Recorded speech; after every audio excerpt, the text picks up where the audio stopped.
if you're 30 and you don't have your first rental property, you're a loser, whatever. And he's just poking fun at the fact that maybe that was ideal for you. Maybe that's the way it worked, but it's probably not realistic for most people. I think most of the advice that is given is not realistic for most people. Despite all that, you can get better and better and better. In other words, your non-ideal version of yourself right now should be and could be and ought to be better than your messy action version of you 5 years ago.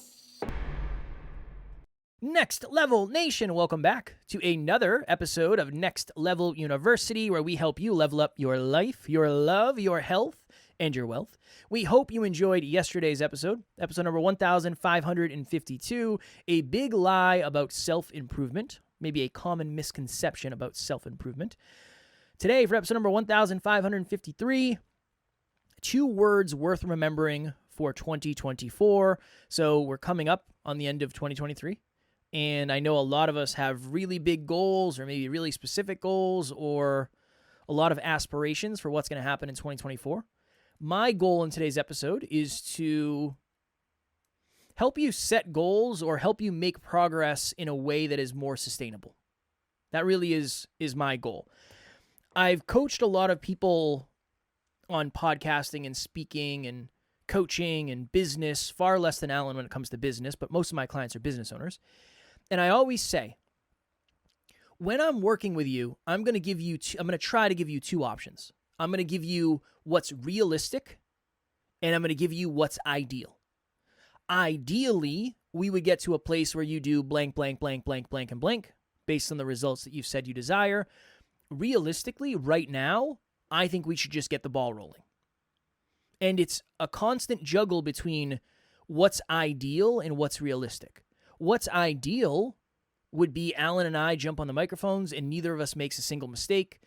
And on Monday, when we're supposed to, we get all of our 7 episodes done and everything is hunky-dory. Sometimes that's not realistic. How often does that happen? Never. Pretty much never. I couldn't tell One you time, last time. one week we did 14 when you were traveling. I couldn't tell you. Holy crap. The last time we did 7, though. Yeah. I have no idea. It's been a long time. Maybe a handful of times this year. I don't know. Have we even done it? I think the only time we've ever really done it is when we had to get 14 because you were going on vacation. Or going away. Very rarely is it ideal. Yeah, never. Yeah, never. I would say that's fair. Yeah. So that's really what I want to talk about in this episode. Not just from a 2024 goal setting perspective, but just in general. Ideally, you'd get everything done. Realistically, you might have, and you're not going to be able to see what's written on it because of my camera, but realistically, maybe you have a giant to-do list of things, and, oh, there you go, you can see it, and you work your way through it, and it takes you a week, and it takes you 3 days longer to do some stuff, and it takes 4 days longer to do other things. Some things are a surprise to you, and you get them done faster than you desired. It's the juggling act of both of those things. Now, there's another 2 words that we can substitute. Optimal versus doable. What is doable for you right now? And what is optimal for you right now? Maybe what's optimal is you are drinking a certain amount of water and you're eating a certain balanced diet and you're getting 8 hours of sleep and you're weighing yourself every day and you're exercising for 30 minutes a day. Maybe that is what is optimal for you. But what is optimal for you might not be what's doable for you. And I just think that's an important fundamental understanding for us all to have because we're really good at beating ourselves up when we don't do what's optimal. And something weird happens, at least this happens with me sometimes. When I can't do optimal, I don't even want to do doable. I want to do less than nothing. I don't even care what's doable. I want to just do nothing. So I've been going through a shoulder issue, something wrong with my shoulder. I've been going to jiu-jitsu 3 to 4 times a week. No pain. No pain at all. Even though people are tugging on it and putting it over my throat and in positions it's not supposed to. No pain. But when I go to the gym, it's the worst. So much pain. So I've stopped going to the gym completely. What's doable is I could go to the gym and do different exercises. I really need to go and do legs. That's not going to hurt my shoulder. I could probably go and do arms. That wouldn't hurt my shoulder. I could probably go and potentially do back. That might not hurt my shoulder. Maybe chest and shoulders are off the board for now. So if you find yourself similar to me in this instance, in an all or nothing attitude of, well, it's not optimal. Yeah, I could do the doable thing, but I'm not even going to do that because I'm so frustrated. Maybe that's another thing to explore after you listen to today's episode. I think the something is better than nothing mentality is important. I had a moment earlier when I had finished my morning routine because my morning routine was not optimal, even though it's set up to be. And I was in the bathroom and I was, TMI, I was peeing. And I was thinking to myself, I actually did get a lot done this morning. And I had this honest conversation with myself of, you don't feel like you've had a great morning. But if you really look at it, you got more done this morning than some people do all day. But you never give yourself credit for that. This was like a dialogue I was having with myself. Out loud? No, definitely not. Although I did tell Kev, Emilia, and I, we watched Home Alone yesterday. And he just has outer dialogues. Yeah. You notice that in the movie? He just, I'm not afraid anymore. I respect it. It's just, his inner dialogue is his outer dialogue. It's a great movie. It is a great movie. It was a great movie. It was great. We enjoyed it thoroughly. But anyways, I think that this idea of, okay, well, I only have 20 minutes and I can't get my 30 minutes of learning in, but I might as well get something in. Let me get something done. And I think that something is better than nothing is probably a better mentality than I want my perfect morning routine or no morning routine. And I think that the other piece of this is messy action. If you are not adopting messy action, we have a hole in our closet door from a couch that we brought up. So we brought up, for those of you who listen to the Conscious Couples podcast, you know the Conscious Couples couch. That's where we do all our coaching calls. I actually have a coaching call right after this with a couple. And that couch is heavy, super heavy. So we tried to hammer that thing right on up the stairs in our house, and we hammered it into the closet door at the bottom of the stairs, and it's just a big hole right in our closet door. And Emilia and I have been really working quite diligently towards many endeavors, and so we just left it there. Just going to leave it. I said, well, we'll probably sell the house in like a year, so we're going to be fine. My point is this. There is no such thing. If you go to anyone's basement right now, what's it going to look like? Probably mayhem, most likely, unless it's a finished basement. Exactly. So if you go into my basement, you're going to see would be a frisbees and footballs from Next Level Hope Foundation. You're going to see a whiteboard from the studio that Kevin and I took apart that I never put back together. You're going to see rugs. There's like 3 or 4 rugs down there, right? It's not just your basement. It's not just your bedroom. It's not just your pile of laundry sitting there. That is human condition. That is the human condition. And right before the holidays, before your family comes over, you're going to do a full December cleaning, just like everyone else on Earth. The old deep clean. Yeah, a quick deep clean before people come. And Thanksgiving, Emilia's like, you think we could patch this door? Nope. Let it ride. I'll tell the story. It's all good. So, messy action is the only way. I think shooting for ideals can be productive, but thinking that you're ever going to hit them is so silly. I was on with a client earlier. Shout out to Bradley, my man Bradley. He runs a big team, big financial firm. Awesome. Super on point. And we were talking about messy action. We were talking about 2023 versus 2024 and what you thought you'd achieve versus what you did achieve. And he crushes it. And I'm telling you, there are things that he had to let fall in order to crush it. And that's what the whole conversation was. In 2024, what are you going to let fall?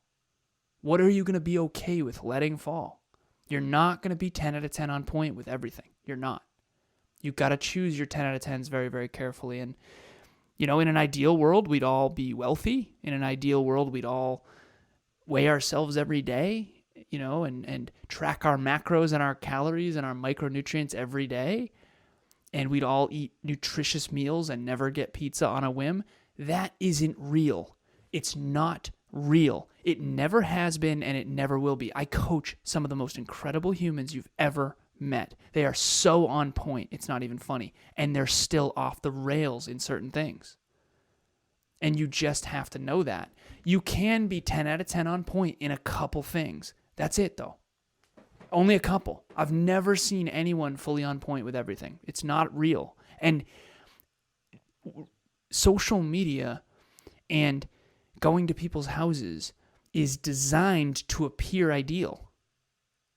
My backdrop and Kevin's backdrop, it's designed to look ideal. My hair is gelled. I've got a collared shirt on. Everything is designed to look ideal. It's really beautiful packaging. That's okay. I'm not making that wrong. But our very first backdrop was a black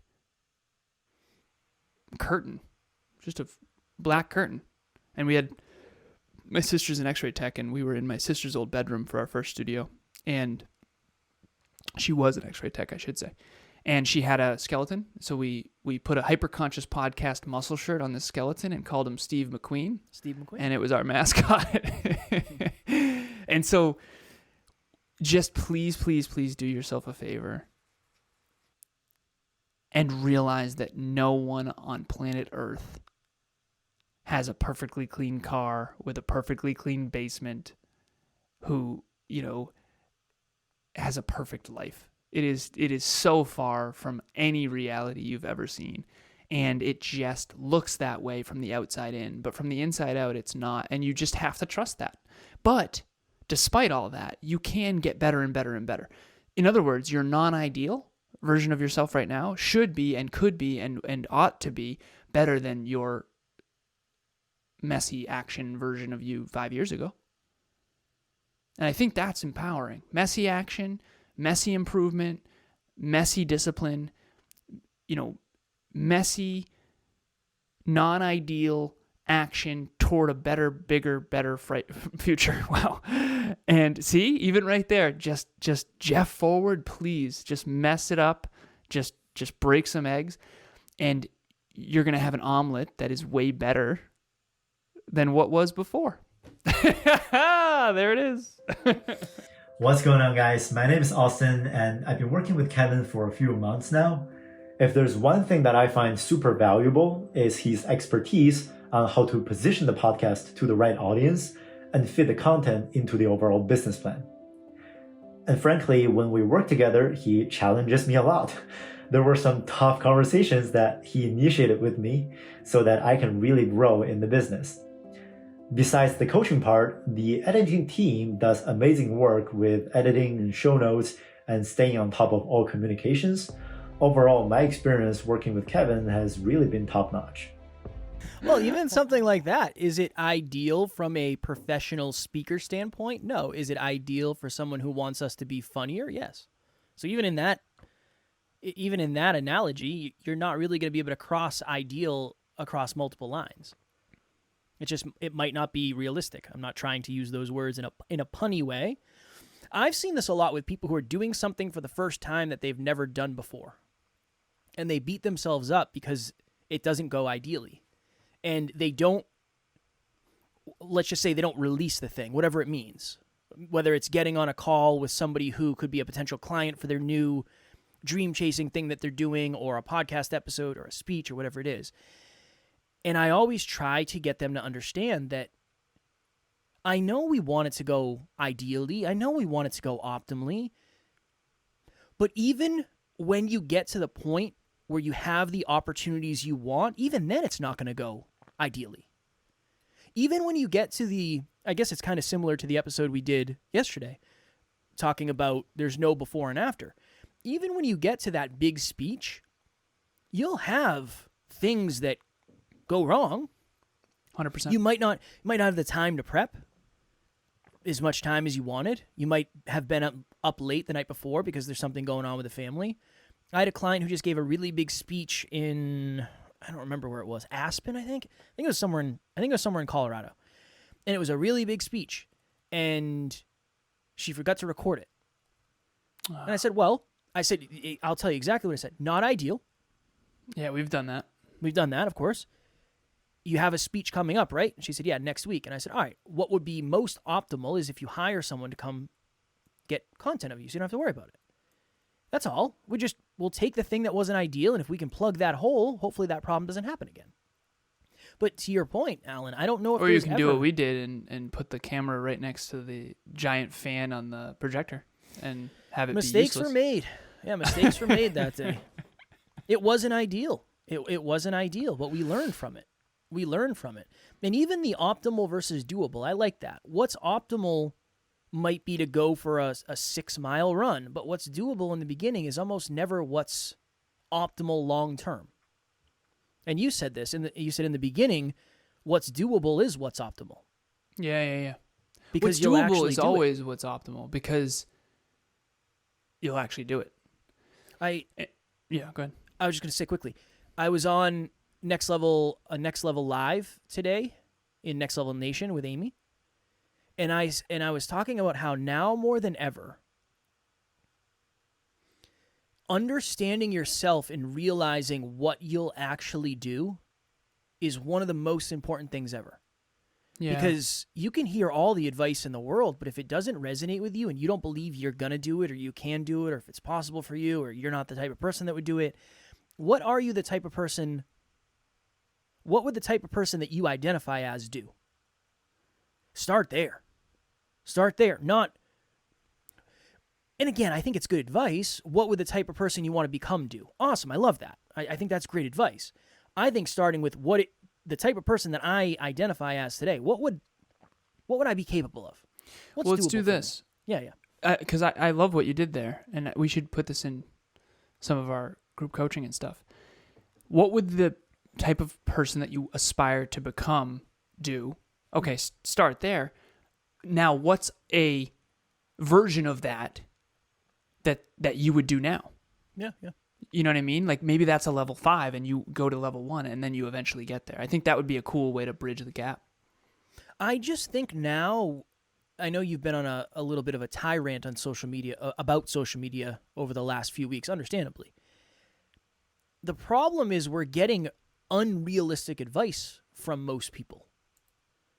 Definitely. There's this guy, I don't think I follow him, but he just shows up on my feed a lot. And he's making fun of, in a satire way, people. He says, when you I wake up at 12:01. I go to bed at 10 p.m. and I wake up at 1 minute after midnight. And first thing I do is I buy an income property. And with the money I make from the income property, I buy a very heavy SUV that I can write off the taxes with. And with that SUV, I do deliveries of DoorDash.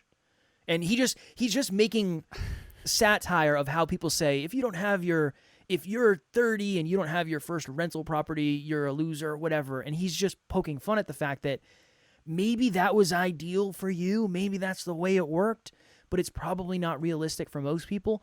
I think most of the advice that is given is not realistic for most people. Yeah. I really do. And I've been trying to say this more and more when I go on podcasts. I don't want, when I tell you my morning routine, which is now Jeffed 3 ways from sideways. I don't have one. I wake up and I work. That's my morning routine now, transparently. I always joke and I say, I don't want this to be that meme of I get up at 3:30 and then I do 4 hours of meditation while I'm juggling 3 chainsaws that are on fire. But I'm also playing checkers with my feet at the same time, and I'm winning at everything I do. This is the morning routine that I have that works for me, quote unquote, but I also miss. And here's the thing. You don't have to do my morning routine to get your level of success. It probably wouldn't serve you to do it the way I do. So again, one person's ideal might be your realistic. Your version of ideal might be somebody else's realistic. Your version of realistic, whatever, you know what I'm trying to say. It's one of those hard things when you can only say it really 2 ways. So if you get the first way and you don't get the second way, it just doesn't make any sense. But you know what I mean. I do. And I think our listeners do too, fortunately. I sure hope so. Fortunately. I was talking to that same client, Bradley, earlier. I said, you can only have so many non-negotiables. I've found that really empowering, actually, Because I do exercise 30 minutes a day every day. I've done that for I don't want to say many years. 200 years. Yeah, 250 years. No, 650 days, I think, as of yesterday. I would have to check with Siri. Please don't go phone. Okay. SIRI. But I think it's 650 plus. But it's a walk, or it's soccer, it's basketball. It's usually a walk. It's usually a walk or the gym. Weight training, we alternate. Walk, weight training, walk, weight training. We did some basketball and soccer and blah, blah, blah. Like Next Level Hope Foundation, running around with the kids, playing football and basketball. Okay. But here's the thing. What if you want to write every day, and you want to exercise every day, and you want to meditate every day, and you want to, blah, blah, blah. I was asked this on a podcast recently. He said, what's the one most important thing that has changed your life? And I thought of a couple things, but the one that jumped off was habit tracking. I don't care if you get 100%. No one does. No one does. You got 100% for 4 months, thought you'd never miss, and now you don't even have a morning routine. So the answer is humble pie, stay humble. No one ever, even Bradley, he has 100. He hit, 94% yesterday. And even that, I said, listen, we got to up the ante in 2024. You shouldn't be getting 100% all the time. This system's obviously too easy. I think he only has like 6 or 7 things. But again, he does a lot more than just track habits. Here's my point. Tracking habits every day, I don't care if you get 50% or 60% or 80% or 100%. But if you do that one thing every day, that's something. And that way you can kind of have one non-negotiable that helps you stay more consistent at all the other seemingly impossible non-negotiables, if that makes sense. And that's kind of what I've done with my life, and that's where I'll end, where I have a couple non-negotiables that I never miss, and those hopefully keep me on the rails enough to get some of the other non-negotiables in, 3 days a week or whatever. It's a challenging thing. Yeah, it's possible and impossible simultaneously. It's quite alarming. It's a challenging thing. So my next level nugget would be focus on doing the doable until you can turn doable into optimal. And then when that happens, you'll have new doables that'll turn to optimals eventually. I think that is the lesson in this. Yeah, we can do 7 episodes a week, but that's because 1 was doable and we did 1 long enough, and then 2 was doable, 3. Now 7 a week. Barely, by the way. That's the important part. It was barely doable. Yeah. Now with everything else we do, it's barely doable. I know. We very rarely have optimal weeks. I could not tell you. I don't think I had an optimal week this year. No way I did. No, I know. Same. No have way. I had optimal days? Maybe. I would say I've probably had optimal days. Not me. Yeah, well, you're different than I am. Fair. You stretch yourself more than I do. My next level nugget would be that, which is my least productive day now is more productive than my most optimal day back a year ago. And I think that's really what matters, whether it's playing an instrument or playing a sport or, business, whatever it is. The old version of you would get its butt kicked by the new version of you. And that's okay. That's supposed to be the way of it. So instead of trying to be optimal all the time, I think just focus on getting better all the time. And when you focus on getting better and failing forward and taking messy action, you end up optimal over the long term. And that's really empowering. It is. I think it's empowering to realize optimal is impossible. It's the same thing with perfect. Perfect and optimal, it's never going to be fully optimal. It's never going to be fully perfect. It's almost like you have to hold this duality of, I want to make things as perfect as they can be, knowing nothing's ever perfect. We should come up with a term for that. Messy action is one, but let me think on it. Perfectly imperfect. I want an alliteration of P and P. Productively perfect. Imperfectly productive? No, that's not P and P, damn it. Oh. I don't know. We'll think about it. You want to just take some time right now and make this an hour episode and kind of verbalize it? No. I what would be optimal for me is We do another episode, and then I go to my coaching call. Okay. All right, let's do that. If you are looking for a group of like-minded individuals who are into growth and do not think self-improvement is super weird, which I know there's a lot of people out there that do, we have a private Facebook group called Next Level Nation. We would love to have you there. You belong, you are welcome, and you can be authentically you. Link will be in the show notes as always. Group coaching is a place where you have permission to be imperfect. You can start small and build. It's a safe space to be humble, vulnerable, courageous, and just not have to put on a show. They're all private. It's only the group that has these recordings.